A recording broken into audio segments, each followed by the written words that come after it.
Hey guys, let's see how to mirror an iPhone to a Samsung TV. Very simple. You just need to make sure that your phone is connected to the same router that the TV is connected to. And then you just come here to your iPhone and you bring this down. And here you see the option to mirror the TV, right? Just select this one.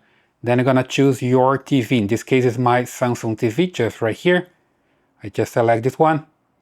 And you see that's mirroring right now.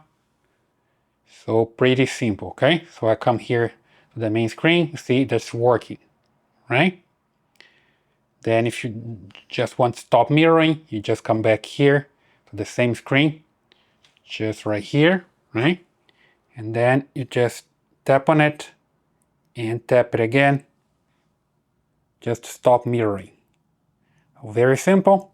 And just make sure that here on the settings, you see that you have the Wi-Fi connected. There we go. You see here the Wi-Fi. There we go. That's my Wi-Fi router. You just need to make sure that you have your phone connected to the same Wi-Fi and you're good to go, okay? So here in your phone, you just need to come here to the Wi-Fi and see here that I have the same router connected. Basically, that's the way you can mirror your iPhone to a Samsung TV. I hope that helps. Leave your comments, subscribe, give me a thumbs up, and I see you in the next one.